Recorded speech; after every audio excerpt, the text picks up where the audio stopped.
خیرات کرنا کوئی مشکل نہیں، عبادات میں سب سے مشکل عبادت حج، اس لیے کہ نماز کے اندر صرف آپ ملوث ہیں، روزے کے اندر ہو سکتا ہے آپ کے ساتھ آپ کی بیوی بیٹی بہن ملوث ہو جائے کہ آپ کو سحری افطاری بنا کے دے، سخاوت کے اندر ہو سکتا ہے کہ آپ کا خادم آپ کے ساتھ ملوث ہو جائے کہ وہ آگے غریبوں کو دینے والا ہو۔ حج وہ عبادت ہے کہ گورنمنٹ سے لے کر نوکر تک سارے اس میں خدمت میں ملوث ہو جاتے، اتنا مشکل، وزارتوں کو ساتھ دینا پڑتا ہے، صدارتوں کو ساتھ دینا پڑتا ہے، ایئر لائن والوں کو ساتھ دینا پڑتا ہے، ایجنٹوں کو ساتھ دینا پڑتا ہے، معلموں کو ساتھ دینا پڑتا ہے، بیوی بچوں کو ساتھ دینا پڑتا ہے، وہاں کی حکومت کو بھی ساتھ دینا پڑتا ہے، جب تک حکومتیں ملوث نہ ہوں یہ اتنا مشکل کام، پیدل تھا تو بھی مشکل تھا، اونٹوں اور گھوڑوں پہ تھا تو بھی مشکل تھا، کشتیوں اور ٹرینوں پہ آیا تو بھی مشکل تھا، بحری جہازوں میں آیا تو بھی مشکل تھا، ہوائی جہازوں میں آیا تو بھی مشکل ہے، اس کی مشکل کبھی کم نہیں ہونی، ہمیشہ رہے گی، اس لیے کہ اس کا نام ہی ایسا ہے، کسی مشکل کام کا ارادہ اور نیت کا۔ نماز کی نیت وقتی ہوتی ہے، آپ پڑھنے آئے ہیں 4 رکعت نماز سنت اللہ اکبر، زکوٰۃ کی نیت وقتی ہوتی ہے، جب دیتے ہیں نیت ہو گئے، روزے کی نیت صرف شام کو کرنی ہے، صبح روزہ رکھنا ہے۔ کئی مسلمان ایسے ہیں جن کی حج کی نیت سالوں پر محیط ہوتی ہے، کئی وہ ہوتے ہیں جن کی 1 سال پر محیط ہوتی ہے، کئی وہ ہوتے ہیں جن کی 6 مہینے پر محیط ہوتی ہے، کئی وہ ہوتے ہیں 1 مہینے پہ محیط ہوتی ہے، کوئی اللہ کے محبوب بندے ایسے ہوتے ہیں کہ جن کو اللہ پاک اسی وقت بلا لیتے، بس وہ منہ سے نکالتے ہیں اللہ کہتے ہیں آجو۔ بلکہ بزرگان دین نے تو لکھا ہے کہ کبھی کبھی تو ایسا ہوتا ہے کہ وہ نیت کرتا ہے اللہ بلا لیتا ہے، کبھی کبھی ایسا ہوتا ہے وہ نیت بھی بعد میں کر رہا ہوتا ہے اللہ پہلے بلا لیتا ہے۔ کیوں؟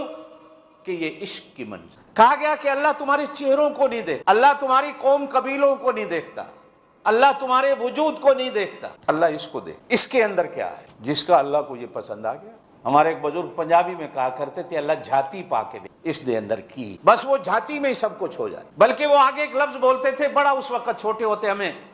پسند بھی آتا تھا اور مذاق بھی کرتے تھے کہ یہ ایک لک چھپ ہے، جس طرح بچے لک چھپ کھیلتے ہیں نا، یہ بھی ایک لک چھپ ہے، کبھی وہ چھپتا ہے تو بندہ ڈھونڈتا ہے، کبھی بندہ چھپتا ہے تو وہ ڈھونڈ لیتا۔ یہ حج کی عبادت جو ہے نا یہ لک چھپ کی ہے، جو بندہ اللہ کے ساتھ کرتا ہے اور اللہ بندے کے ساتھ کرتا ہے، کہ اس کو دیکھنا یہ لک چھپ ہے،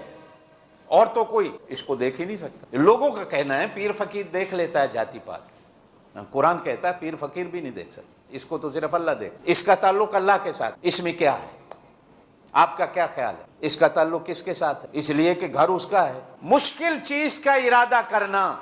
مشکل عبادت کا کرنے کا ارادہ کرنا، اس کو حج کہتے ہیں، یہ اس کا معنی ہے لغوی طور۔ شرعی طور پر ہر عبادت میں عبادت کا رنگ ہے، حج وہ عبادت ہے کہ جس کے اندر عبادت کے ساتھ ساتھ جب تک عشق نہ ہو اللہ کے ساتھ اور ان 4 ہستیوں کے ساتھ، آپ کا حج نہیں ہوگا۔ دیوانہ بننا، پروانے کی طرح جل جانا ہے، ہر مشکل کو آسان سمجھ کر قبول کر لینا، بلکہ ہر مشکل کو اللہ کی رحمت سمجھ کر قبول کر لینا، اس لیے کہ حج ہی نہیں ہوتا جس میں مشکل نہ ہو، باوجود اس کے آج ایئر کنڈیشن آ گئے، ہوائی جہازوں کے سفر، لیکن حج آج بھی اسی مشکل پہ کھڑا۔ اور تیسری چیز، عقل کو کہیں استعمال نہیں کرنا، نقل کو کرنا ہے، کہ حج نقل کا نام ہے، گھر سے نکلنے سے لے کر گھر کے آنے تک ہر کام کے اندر جب تک نقل نہیں کرو گے حج نہیں ہوگا۔ اب نقل کے لیے بھی عقل چاہیے، اور اس نقل کے لیے عقل کا معنی یہ ہے کہ اپنی عقل کو نہیں چلانا، بزرگوں کو دیکھ کر سیکھ، بزرگ کیا کرتے ہیں، بڑے میرے کیا کرتے ہیں۔